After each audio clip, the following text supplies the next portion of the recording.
berusaha untuk menggagalkan orang untuk bertobat, yang berusaha untuk menggagalkan orang untuk menerima kasih karunia daripada Tuhan. Kami berdoa, kami patahkan, hancurkan kuasa dalam nama Yesus, dan kami luaskan roh Allah bekerja di tempat ini. Ambil alih waktu ini Tuhan, seluruhnya dalam kendali Tuhan. Di dalam nama Yesus kami berdoa, sambut kebenaran firman Tuhan. Semua yang siap mendengar firman Tuhan bersama dengan saya katakan amin. Puji Tuhan. Bapak Ibu dipersilakan duduk kembali. Shalom. Shalom, shalom, shalom. Yesus.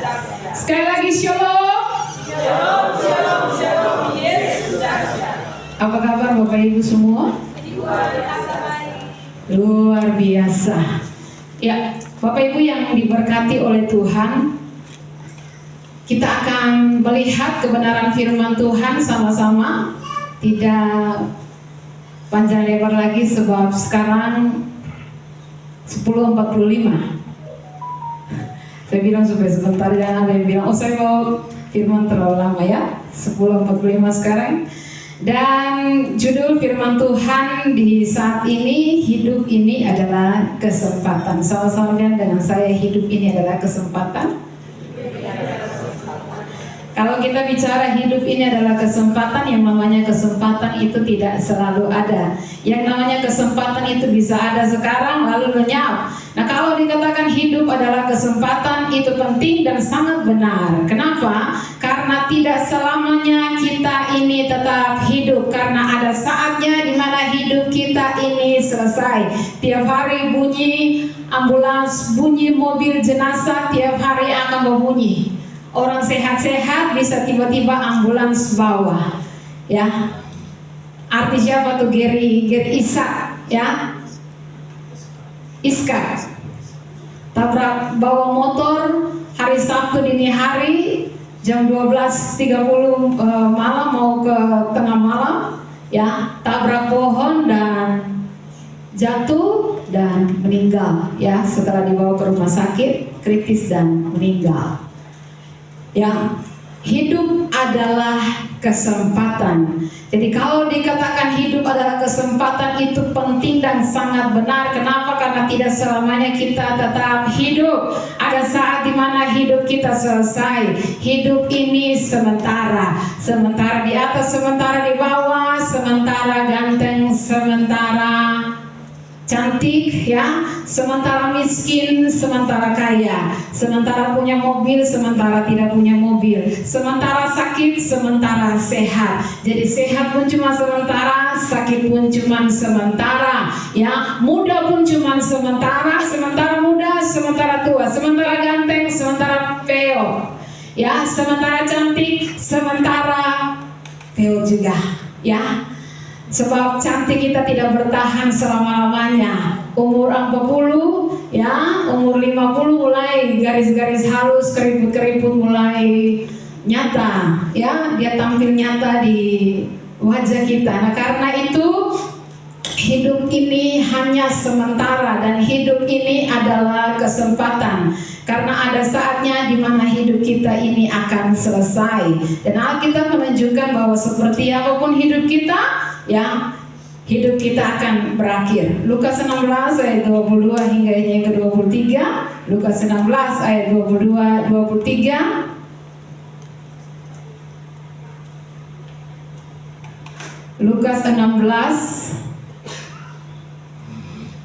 ayatnya yang ke-22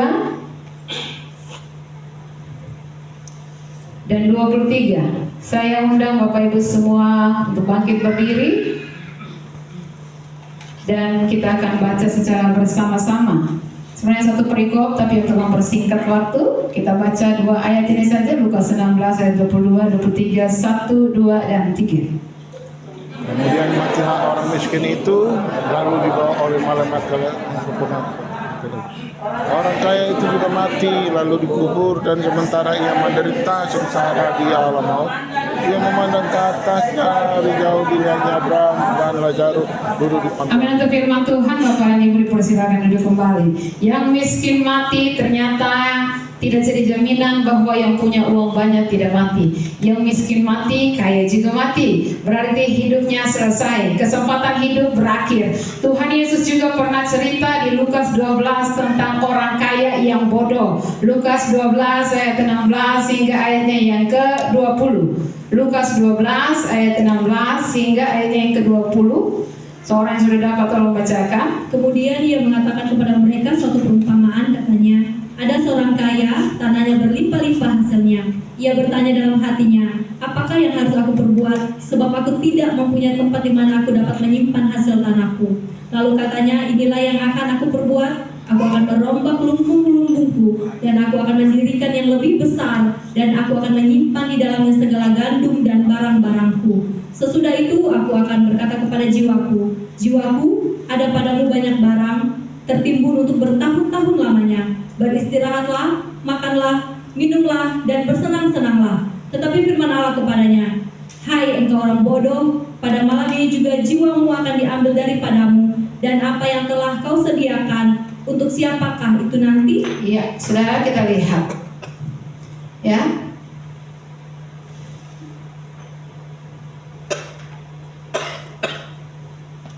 Orang ini punya hidup, punya kekayaan dengan segala macam rencana, tapi ternyata ada batas hidupnya. Dia sudah rencana, nanti kalau tahun depan saya punya harta ini sudah mulai tambah banyak, saya punya lumbung sudah tidak cukup untuk menampung semua kekayaan saya akan bangun lumbung yang baru untuk membangun yang lebih besar. Lalu ketika dia lihat semua kekayaannya, depositonya, tabungannya, tanahnya yang dia miliki, rumahnya, mobilnya yang dia miliki, lalu dia berkata kepada jiwanya, hai jiwaku, bersukacitalah karena ada padamu banyak harta dan kekayaan. Tapi malam itu juga firman Tuhan datang kepadanya bahwa nyawanya, jiwanya akan diambil daripadanya.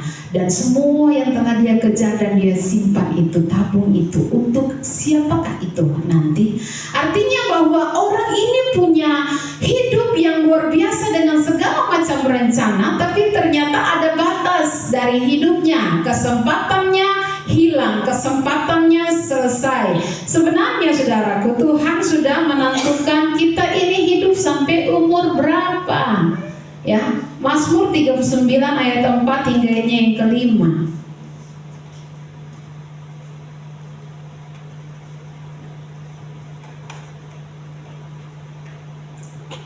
Mazmur 39 mulai dari ayatnya yang ke-5 ya, kalau di situ 5 dan 6. Tuhan, beritahukanlah kepadaku ajalku dan apa batas umurku, supaya aku mengetahui betapa fananya aku. Sungguh hanya beberapa telempap saja kau tentukan umurku. Bagimu hidupku seperti sesuatu yang hampa. Ya, setiap manusia hanyalah kesia-siaan. Seperti lagunya Ungu, andai ku tahu kapan tiba ajalku, ku akan memohon Tuhan tolong panjangkan umurku. Ya, masing-masing orang umurnya ditentukan beda-beda. Ada orang yang ditentukan umurnya hanya sampai 50 saja. Ada orang yang ditentukan usianya cuma sampai 20 tahun saja. Ada yang ditentukan usianya sampai 100 tahun misalnya. Kalau Tuhan tentukan umur kita sampai 50, maka kalau sekarang usia sudah 45, berarti tinggal 5 tahun sisa umur kita. Kalau usia sudah 49 tahun, berarti tinggal 1 tahun sisa hidup kita. Dan kita tidak bisa tambah masa hidup kita. Dalam Matius 6 ayat 27 dikatakan, siapakah di antara kamu yang karena kekhawatirannya dapat menambahkan sehasta saja pada jalan hidupnya? Satu hasta itu 45 cm. Bahasa gigi dari TL ini 30 cm. Kalau 45 ya TL yang sekarang ya, 45 cm itu kecil, setengah meter kurang. Ya, siapa yang bisa bikin hidupnya tambah panjang ke depan, tambah maju? 45 cm saja tidak ada. Jangankan 1 meter, 45 cm maju ke depan saja tidak ada. Ya, ada pendeta yang sedang khotbah tiba-tiba jatuh dan mati. Ya, bahkan ada orang yang sehat-sehat, ada kematian lucu, ya, seorang bapak yang dia ketika bangun pagi seperti biasa dia ambil sapu, dia sapu pekarangan rumahnya. Waktu dia sapu, tiba-tiba ada satu benda yang tiba-tiba menimpa kepalanya dan jatuh dan mati. Waktu lihat benda apa itu? Itu kura-kura atau teteruga yang jatuh dari langit. Bagaimana teteruga yang harusnya ada di air bisa jatuh dari langit dan menimpa kepalanya dari bapak tua ini? Ya karena ada seekor elang yang menangkap itu teteruga dan dia bawa, tapi kemudian di atas cengkramannya capek mungkin, lalu terlepas dari cengkraman. Waktu dia lepas itu jatuh mengenai kepala dari bapak tua, lalu itu mati di tempat, ya.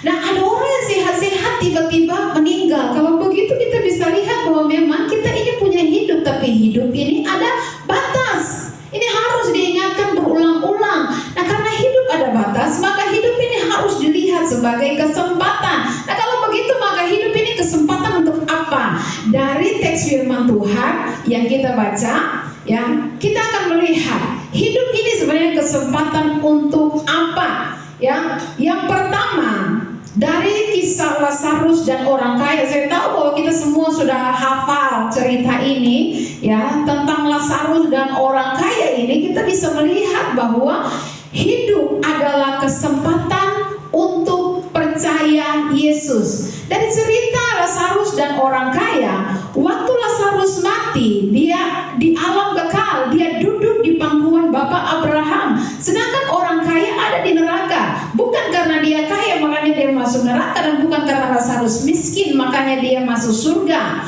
Lalu bagaimana orang bisa masuk surga? Ya, kalau dia punya juru selamat, kalau dia percaya kepada Yesus, dan juru selamat satu-satunya adalah Tuhan Yesus Kristus. Sehingga kalau kita percaya kepada Tuhan, kita mati, waktu kita menghembuskan nafas terakhir tinggalkan dunia ini, kita pasti akan kekal dalam surga. Sebab Kisah Rasul 4 ayat 11 hingga yang ke-12 berkata, dan keselamatan tidak ada di dalam siapapun juga selain di dalam Dia, sebab di bawah kolong langit ini tidak ada nama lain yang diberikan kepada manusia yang olehnya kita dapat diselamatkan. Oleh siapa? Di ayat sebelumnya dikatakan Yesus adalah batu yang dibuang oleh tukang-tukang bangunan. Artinya ini sedang berbicara menunjuk atau merujuk kepada pribadi Yesus. Jadi keselamatan tidak ada di bawah kolong langit, tidak ada keselamatan di dalam nama yang lain, di dalam pribadi yang lain, hanya di dalam nama Yesus Kristus Tuhan. Jadi kalau orang tidak punya juru selamat, dia mati, dia tidak bisa masuk ke surga. Sebaliknya, api yang kekal. Dan waktu orang mati dan masuk ke surga atau neraka, itu kondisinya permanen, kekal selamanya. Bukan 10 tahun, bukan 20 tahun, bukan 100 tahun, bukan 1000 tahun, kekal selamanya. Ya, itu setelah kita putus nafas. Maka saya selalu ingatkan dengan serius dan berulang-ulang, persiapan hidup dengan serius, karena waktu putus nafas di neraka itu bukan sementara, bukan 100 tahun. Waktu putus nafas di neraka itu kekal, bukan 1000 tahun, kekal selama-lamanya. Maka hidup kita harus dipersiapkan dengan serius. Tidak bisa di neraka tahu-tahu pindah ke surga, tidak bisa. Sebab kondisi setelah mati itu kekal, tidak ada mutasi, tidak ada surat pindah, tidak bisa pindah-pindah. Kalau masih hidup engkau bisa pindah, ya. Dari sini mungkin pindah tugas ke Papua kah, pindah tugas ke Kisar kah, minta pindah tugas ke Ambon kah, terserah kita, ya. Tapi kalau sudah mati sudah tidak bisa pindah-pindah. Sudah melihat buktinya, karena bicara kan harus pakai bukti, harus pakai dasar. Dasarnya firman Tuhan, Lukas 16 ayat 26 dikatakan, ini yang Abraham bilang kepada orang kaya, selain daripada itu, di antara kami dan engkau terbentang jurang yang tak terseberangi, supaya mereka yang mau pergi dari sini kepadamu, artinya dari surga ke neraka, ataupun mereka yang mau datang dari situ, dari neraka kepada kami ke surga, apa? Coba tampilkan ayat itu, Lukas 16 ayat 26. Ya, supaya mereka yang mau pergi dari sini, dari surga kepadamu ke neraka, atau mereka yang mau datang dari neraka ke surga kepada kami, tidak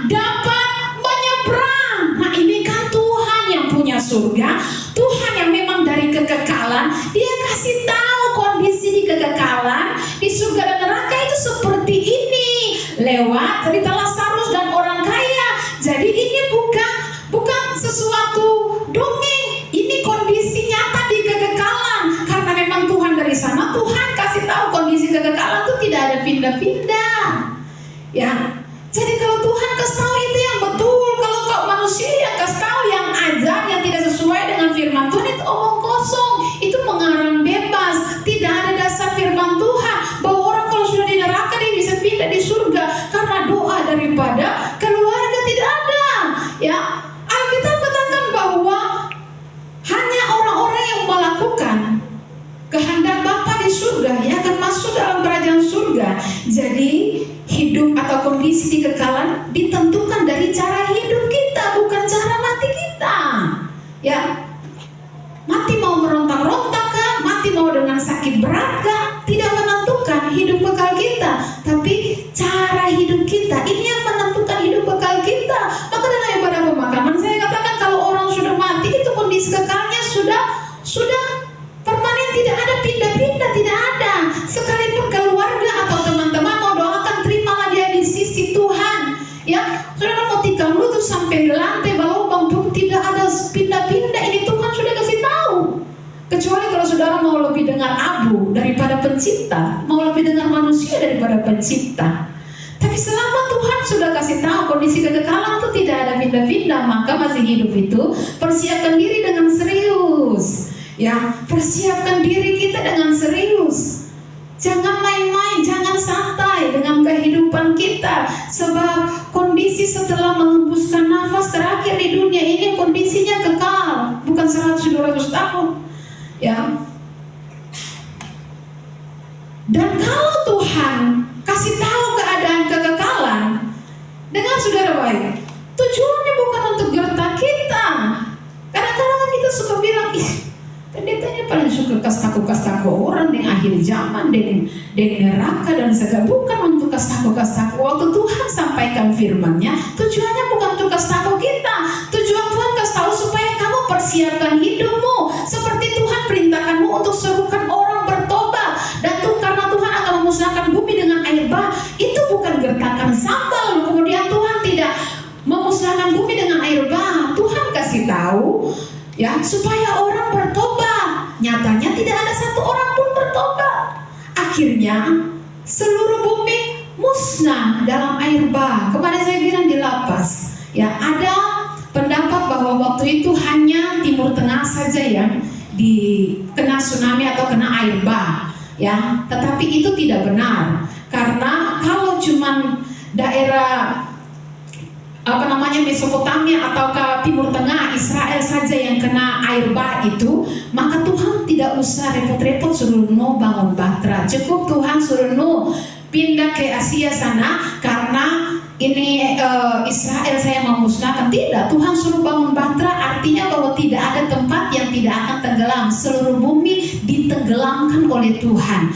Apakah Tuhan jahat? Apakah Tuhan tidak punya belas kasihan? Main musnahkan saja manusia? Tidak. Tuhan punya belas kasihan, itu luar biasa. Belas kasihannya ditunjukkan dengan apa? 120 tahun Tuhan kasih kesempatan untuk manusia bertobat. Selama 120 tahun Tuhan suruh Nuh, serukan, bertobat, serukan. Manusia harus cari Tuhan. Tapi selama 120 tahun itu tidak ada yang menanggapi, tidak ada yang meresponi firman Tuhan yang disampaikan Nuh. Orang hanya sibuk dengan urusan hidup di dunia ini saja. Ya, maka waktu kesempatan habis, mati semua. Dan nanti kalau sudah mati, kita tidak bisa pindah neraka atau ke surga. Sekalipun kita didoakan ribuan orang di dunia untuk masuk surga, tidak akan terjadi.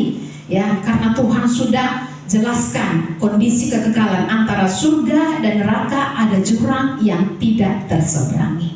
Maka kalau untuk bisa masuk surga orang harus punya juru selamat Yesus Kristus. Maka hidup ini adalah kesempatan. Kesempatan untuk apa? Kesempatan untuk percaya Yesus, kesempatan untuk punya juru selamat. Kalau sudah mati kesempatan itu tertutup. Sebab Tuhan hanya menilai hidup kita selama hidup. 2 Korintus 5 ayat 10 berkata, 2 Korintus 5 ayat 10, sebab kita semua harus menghadap tahta pengadilan Kristus, supaya setiap orang memperoleh apa yang patut diterimanya sesuai dengan yang dilakukannya dalam hidupnya ini, baik ataupun jahat. kita. Berarti yang dinilai itu dalam hidup. Ya, jadi jangan bilang tunggu nanti mati baru aku tahu, mati baru kita bertobat. Ya, apalagi kalau kubur dengan Alkitab, taruh Alkitab di dada. Mau baca Alkitab dalam kubur, kan? Mau baca Alkitab di kekekalan, tidak bisa. Baca Alkitab itu waktu masih hidup.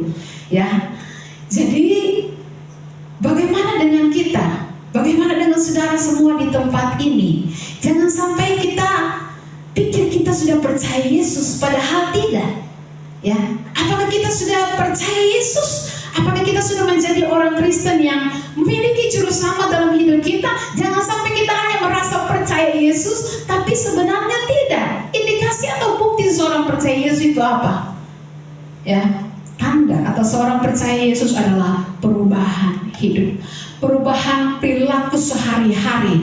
Orang percaya akan berusaha taat. Orang percaya Yesus akan berusaha taat kepada apa yang Yesus ajarkan. Meskipun tidak sempurna, meskipun belum sempurna, dia akan terus berusaha untuk hidup sesuai dengan firman Tuhan. Ya, saya selalu ingatkan, makhluk hidup itu punya habitat beda-beda. Ikan habitatnya di air, ya. Burung bisa di darat, bisa di udara. Ya, ikan kalau diangkat pas keluar dari air, dia akan gelisah sampai lemas dan mati. Begitu juga dengan manusia, habitat darat. Kas tenggelam manusia dalam laut, dia harus cepat-cepat naik ke atas supaya dia bisa hirup udara, supaya bisa hidup. Tapi kalau dia dalam laut, maka dia akan mati. Dia akan gelisah, cari udara, cari oksigen supaya bisa bernafas.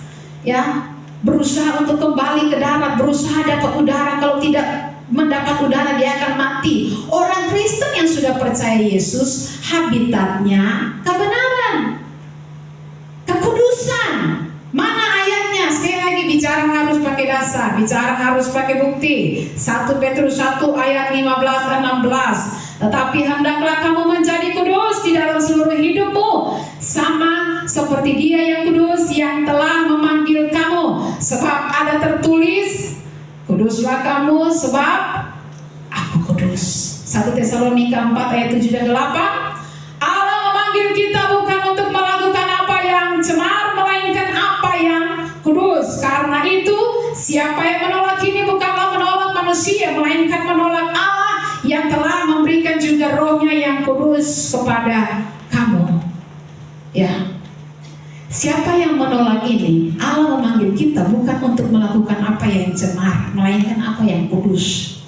Siapa yang menolak ini? Bukan menolak manusia. Saudara, bukan tolak saya. Saudara, tolak Tuhan Allah yang memberikan Roh Kudus dalam diri masing-masing kita.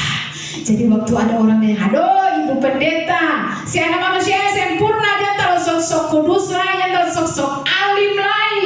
Ya, yang ada yang sempurna. Celakalah orang yang berkata seperti itu. Kau sedang menolak Tuhan. Betul sih ada orang yang sempurna, tapi kita harus berusaha berjuang untuk hidup sesuai dengan kehendak Tuhan, hidup dalam kebenaran. Jadi habitatnya orang percaya Yesus adalah kebenaran. Sehingga waktu dia bikin dosa, dia tidak akan tenang, dia akan gelisah. Dan kalau dia tidak cepat-cepat tinggalkan dosa, kembali kepada kebenaran, dia akan mati. Seperti ikan yang keluar dari habitat, seperti manusia yang tenggelam dalam laut. Ya, kalau tidak cepat-cepat keluar dan kembali pada habitatnya, dia akan mati. Jadi kalau hari ini kita hidup dalam dosa, ya, dan kita tenang-tenang saja, tidak ada rasa gelisah untuk kembali hidup dalam kebenaran, berarti kau bukan orang Kristen yang benar, kau bukan orang percaya Tuhan. Ya, kau harus terima Yesus, percaya Tuhan sungguh-sungguh.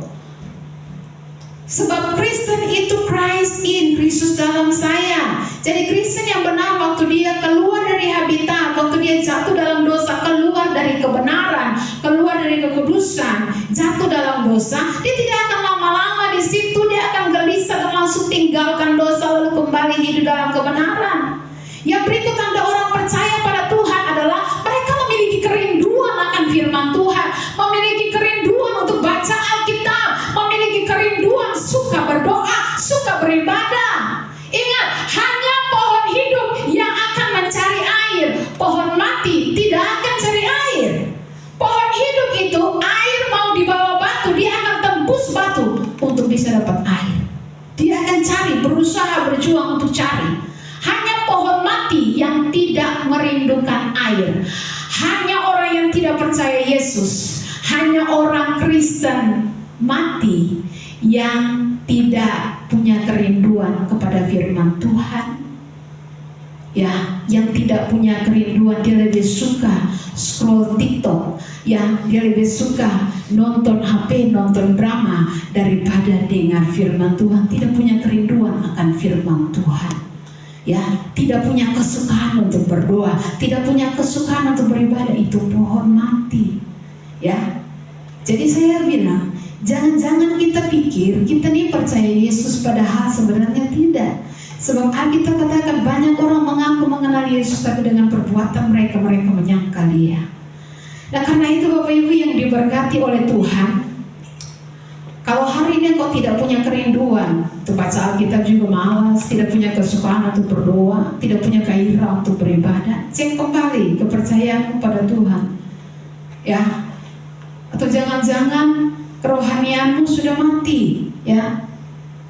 Jadi hidup ini adalah kesempatan untuk percaya kepada Yesus, memiliki Yesus dalam hidup. Maka banyak orang suka tunda-tunda untuk percaya Yesus. Nanti saja mereka bertobat, nanti 5 tahun lagi.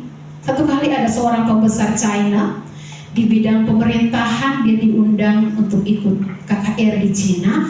Dan di akhir pendeta menantang, siapa mau percaya Yesus hari ini? Lalu temannya dari pejabat ini, pembesar ini bilang, ayo kita terima Yesus, ya, kita percaya kepada Yesus. Tapi pembesar ini bilang, iya saya mau, tapi jangan sekarang, kan KKR 3 hari, nanti hari terakhir baru saya akan terima Yesus, ya.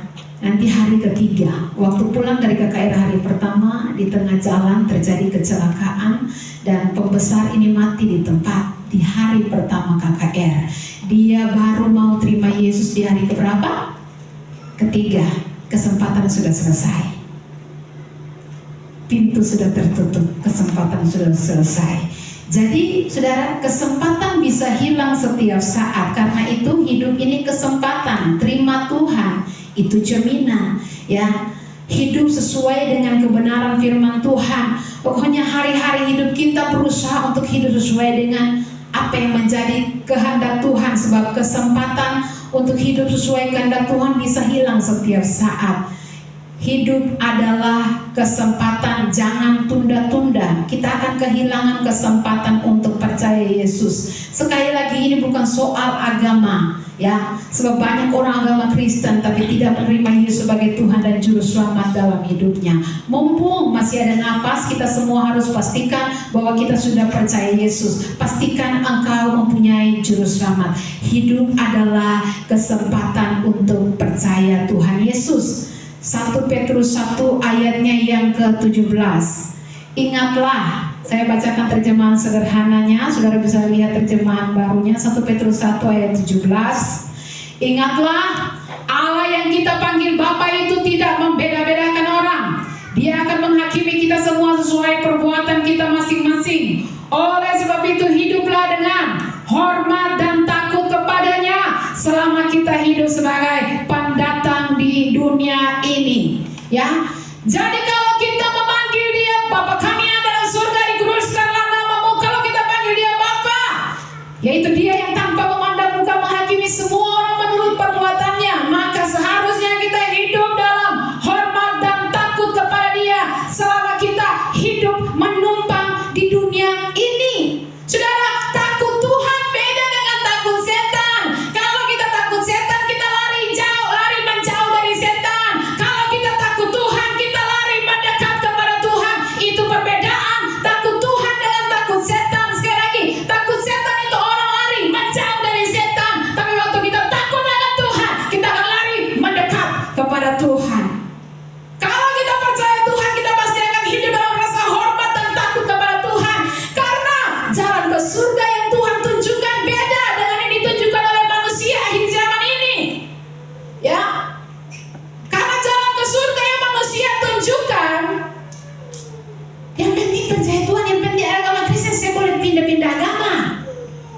surga. Tapi yang Tuhan tunjukkan bukan begitu. Jalan ke surga bukan yang penting agama Kristennya pindah-pindah agama, bukan Pak, bukan Bu. Jalan ke surga yang Tuhan tunjukkan itu jalannya sempit. Coba Ibu Pendeta Kirweno baca ayat itu.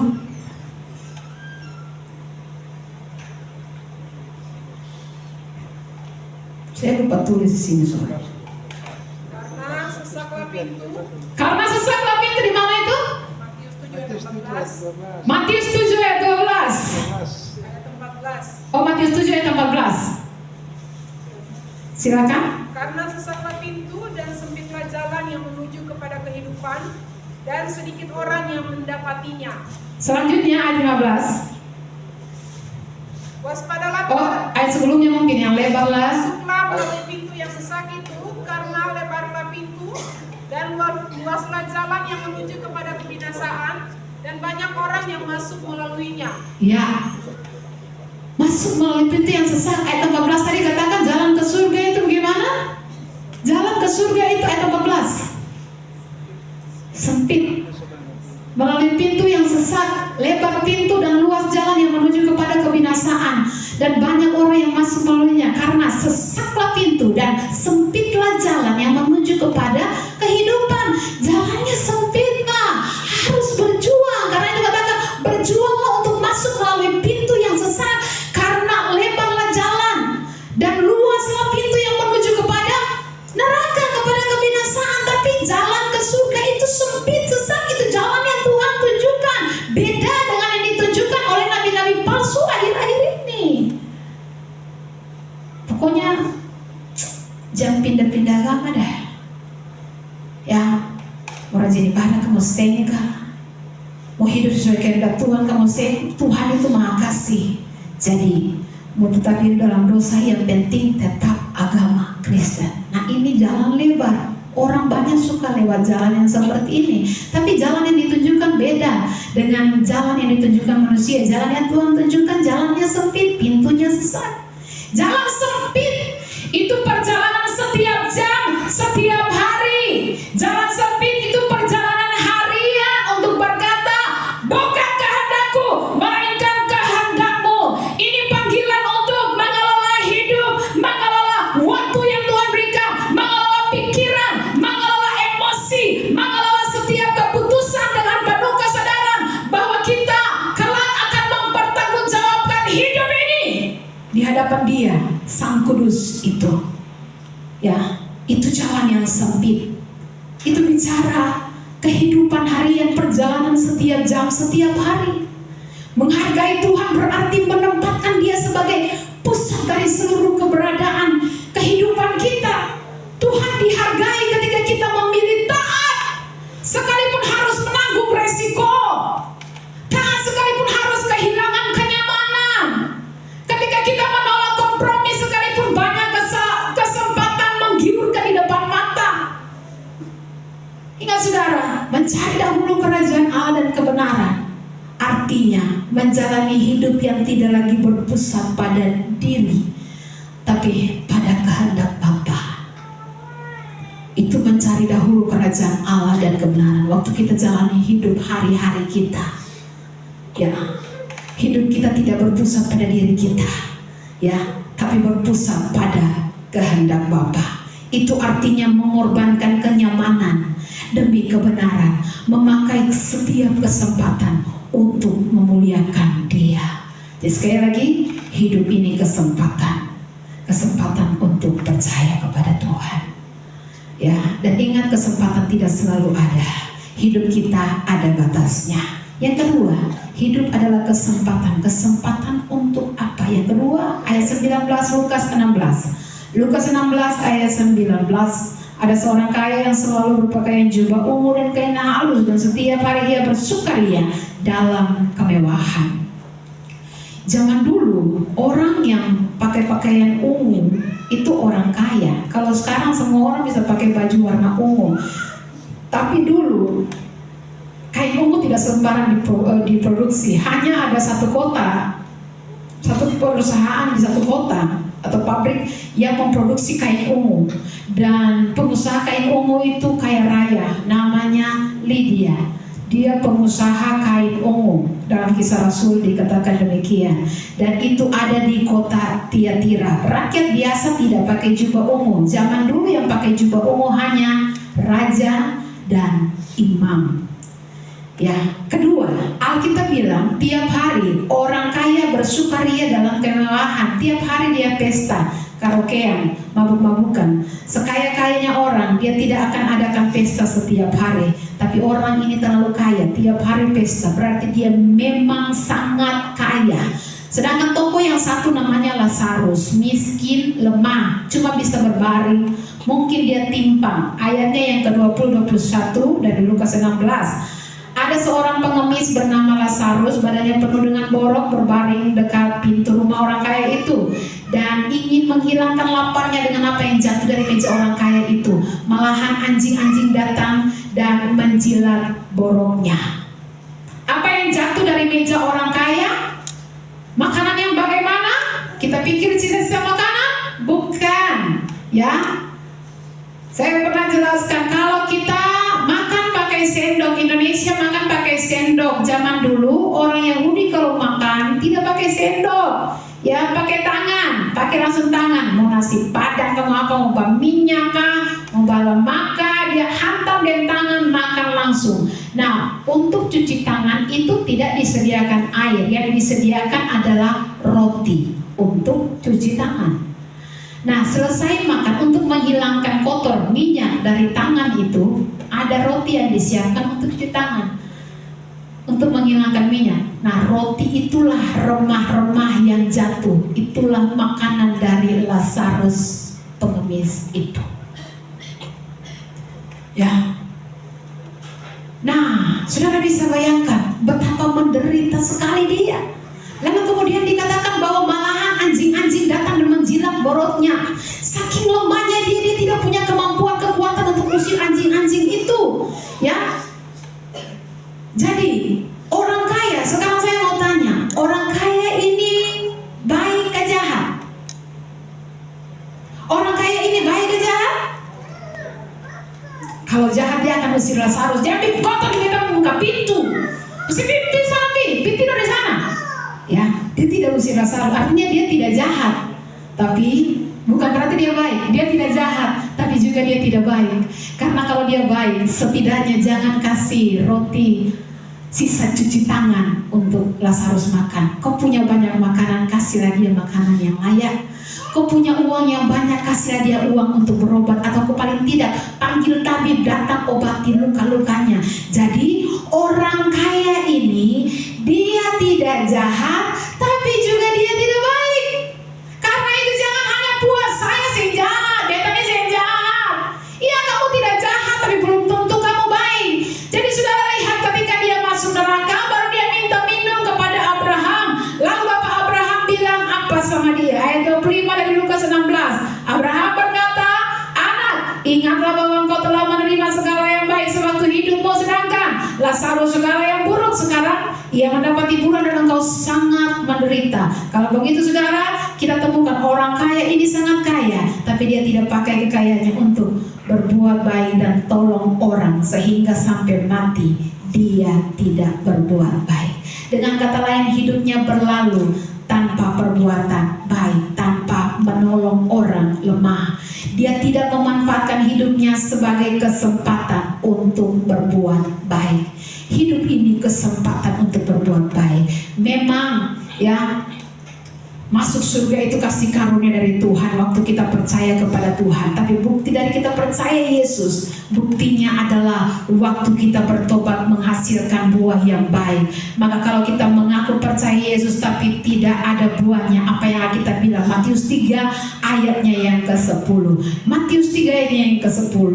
Kapak sudah tersedia pada setiap akar pohon, dan setiap pohon yang tidak menghasilkan buah yang baik pasti ditebang dan dibuang ke dalam api.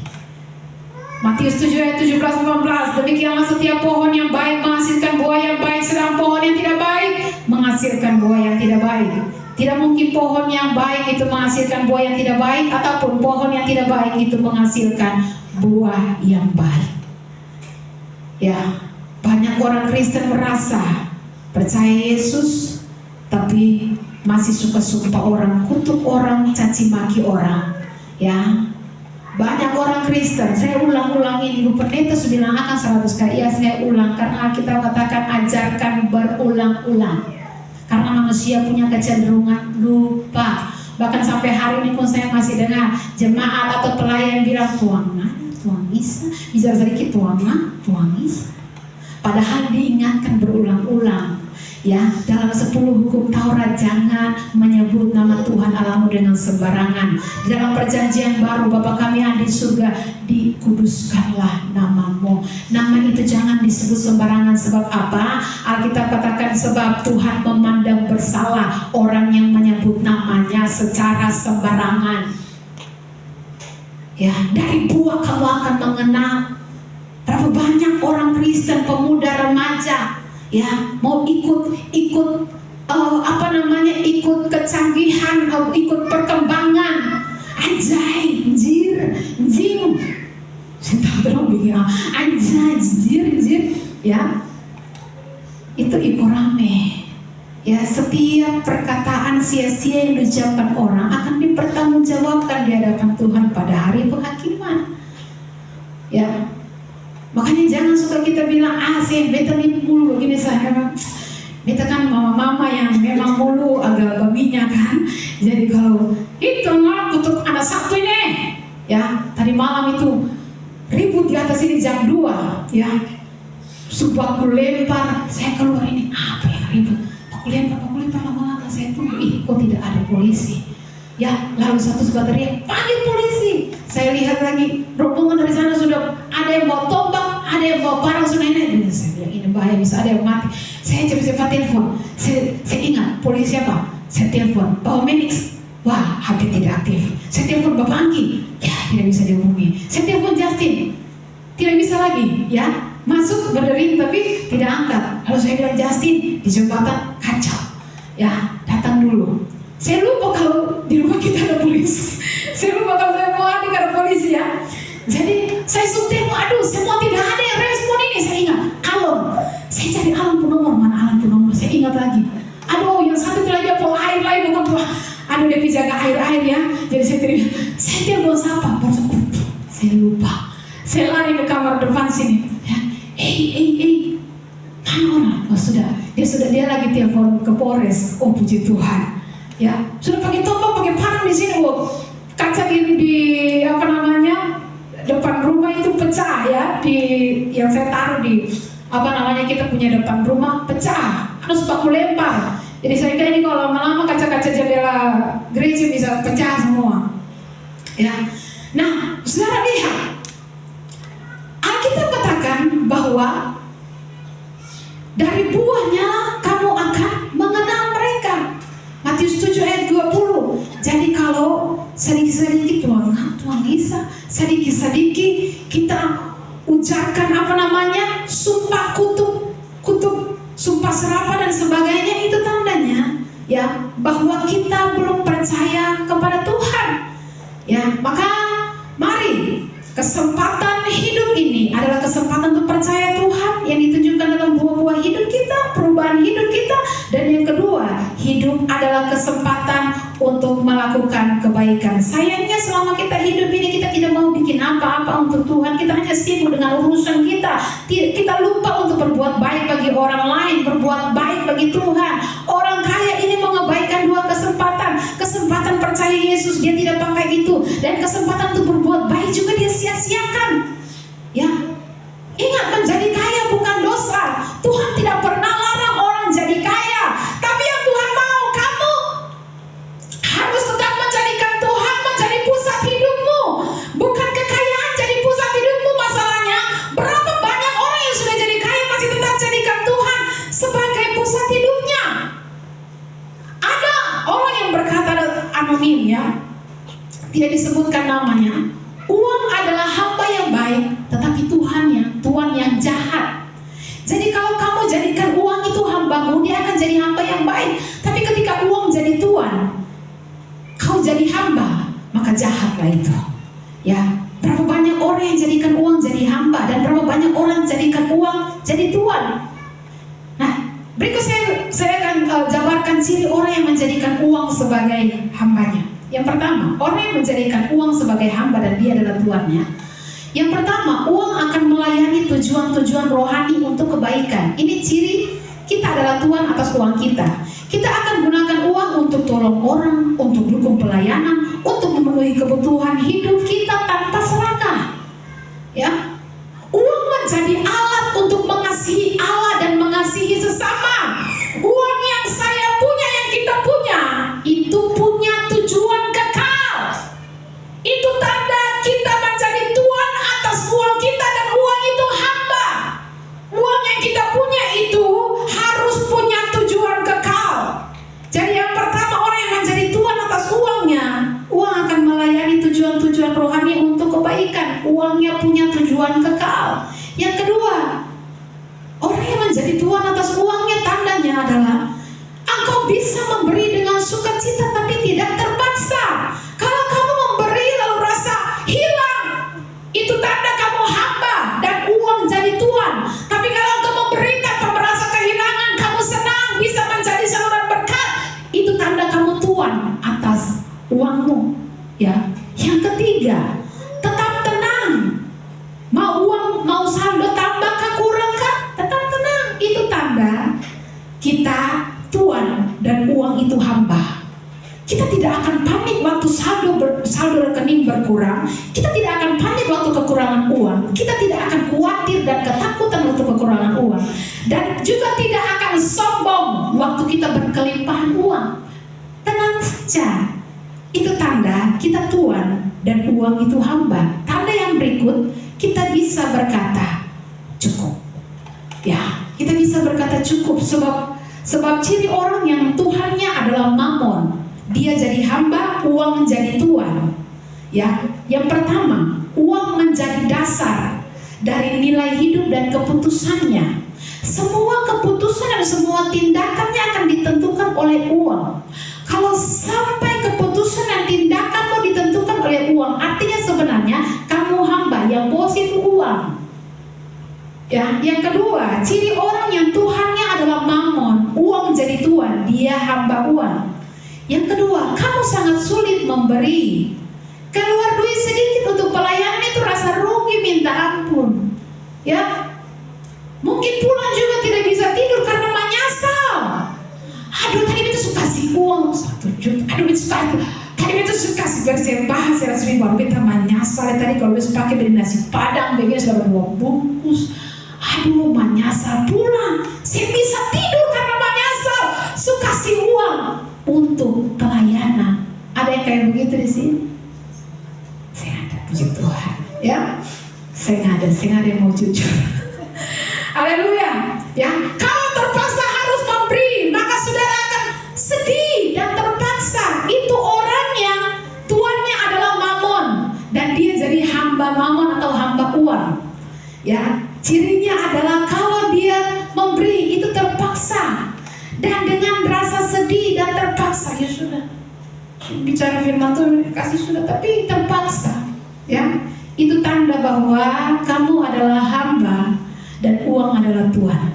Yang ketiga, ciri orang yang tuannya adalah uang dan dia jadi hamba uang atau hamba mamon. Yang ketiga, emosi dan damai sejahteramu gampang ditentukan oleh uang. Rekening bertambah, senang, sukacita. Rekening berkurang, saldo berkurang 1 digit, kamu stres setiap hari. Waktu uang banyak, kamu sukacita dan damai. Sukacita melayani, luar biasa melayani, menggebu-gebu. Begitu rekening kurang 1 digit, kamu menjadi malas melayani. Rasanya jangankan melayani, mau menyanyi saja, ibadah mau menyanyi saja susah berat. Itu artinya kamu hamba dan tuanmu adalah mamon atau uang. Sukacitamu ditentukan oleh ada atau tidak ada uang. Itu hamba uang. Yang berikut, ciri orang yang uang menjadi tuannya dan dia adalah hamba uang. Yang keempat, kamu akan selalu ingin uang. Sudah ada ingin lagi, lebih lagi. Tidak pernah puas dengan uang dalam hidup. Ya, tidak pernah merasa cukup dengan uang dalam hidup. Ingin lagi, selalu ingin lagi, tidak pernah puas. Dari data ini, coba cek antara saudara dengan uang, mana yang Tuhan, mana yang hamba. Ya, karena itu Bapak Ibu, kita boleh hidup, tapi jangan lupa berbuat baik kepada orang lain. Ya, bantu orang yang lemah. Ya, topang. Alkitab katakan dalam Amsal 3 ayat 27. Amsal 3 ayat 27. Coba tolong dibacakan. Janganlah menahan kebaikan daripada orang-orang yang berhak menerimanya, padahal engkau mampu. Kalau engkau mampu melakukannya, jangan tahan kebaikan dari orang yang pantas menerimanya. Ada banyak orang susah di sekitarmu, ada banyak orang sengsara di sekitarmu. Apa yang kau miliki harus bagi kepada orang lain. Ada pekerjaan Tuhan yang harus kita dukung. Alkitab bilang jangan tahan kebaikan dari orang yang pantas menerimanya. Apa yang kita miliki kita harus bagi kepada orang lain. Ya, perhatikan Matius 25 ayat 34 hingga yang ke-40. Apa yang kau lakukan bagi salah seorang yang paling hina ini, engkau sudah melakukannya untuk aku, kata Tuhan. Jadi contohnya kalau Bapak Ibu keluar dari tempat ini, ya, ketika selesai ibadah Bapak Ibu keluar terus lihat ada orang yang susah, Bapak Ibu beli beras 1 kilo 2 kilo kasih buat dia. Bapak Ibu sudah melakukannya untuk Tuhan. Itu saudara sedang lakukan untuk Tuhan, dan Tuhan catat itu. Bapak Ibu lihat ada tetangga yang sakit, tidak bisa beli obat, anak-anaknya tidak urus dia, bantu dia beli obat. Itu sama dengan kita melakukan untuk Tuhan. Semua perbuatan baik Tuhan catat. Itu yang Alkitab katakan, banyak menabur, banyak menuai. Sedikit menabur, sedikit menuai. Sehingga waktu Tuhan datang kembali, Alkitab bilang dia akan membalas setiap orang menurut perbuatannya. Nah, karena itu hidup ini kesempatan untuk berbuat baik. Keluar dari sini lihat orang susah, lihat tetangga yang miskin, besuk orang sakit. Gunakan kesempatan dengan baik, atau gunakan hidup dengan baik. Karena kesempatan tidak selalu ada. Hidup ini ada batas. Tidak tahu kapan kita mati, tapi sebelum kita mati kita sudah berbuat baik. Kita sudah terus-menerus menolong orang lemah dan hina. Kita sedang melakukan untuk Tuhan. Tapi yang paling utama, terima Yesus, percaya Yesus. Sebab saya harus ingatkan hari-hari ini dunia sedang mencoba ganti Yesus dengan perbuatan baik. Saya percaya Yesus yang apa? Yang penting baik.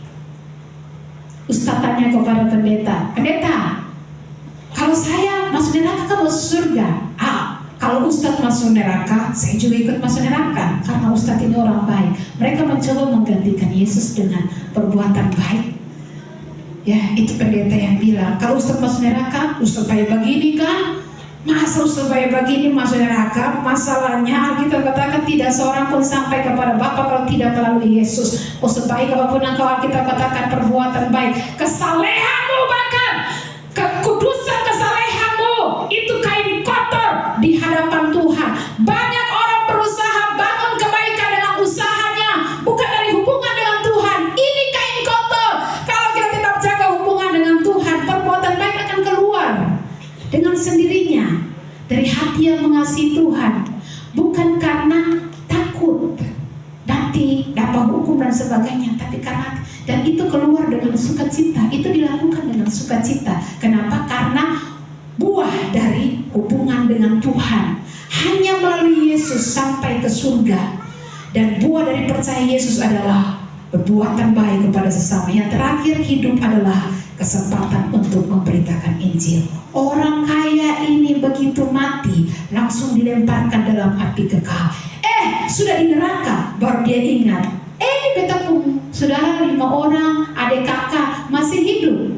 Doh, Bapak Abraham, ayat 27-28 dari Lukas 16, ayat 27-28, kata orang itu, kalau demikian aku minta kepadamu Bapa, supaya engkau menyuruh dia ke rumah ayahku, sebab masih ada 5 orang saudaraku, supaya dia memperingati mereka dengan sungguh-sungguh agar mereka jangan masuk ke dalam tempat penderitaan ini. Dia sudah masuk neraka, dia sudah rasa betapa mengerikan dan sengsara di neraka.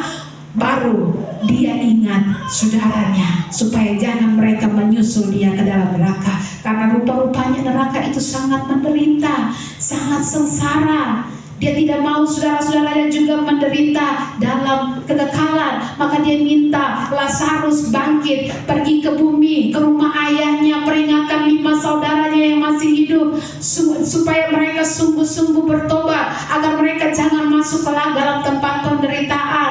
Tapi Abraham bilang, tidak bisa. Kalau pada mereka itu ada kesaksian Musa dan para nabi, artinya pada mereka ada firman Tuhan. Kalau mereka dengan firman Tuhan, harusnya mereka bertobat. Tapi kalau mereka tidak mau bertobat, Abraham bilang begini, mereka tidak akan mau bertobat dan percaya sekalipun orang mati bangkit dan kasih tahu mereka untuk bertobat, mereka tidak akan bertobat. Bapak Ibu, sebenarnya orang masuk surga atau neraka itu saat dia mati. Jadi kalau kita mati tanggal 1, kubur tanggal 4, tanggal 1, roh kita atau jiwa kita itu sudah ada di surga atau sudah ada di neraka. Waktu orang itu mati tanggal 4, ya saat tanggal 4 itu juga roh dan jiwanya sudah ada di dalam neraka, sudah ada di kekekalan.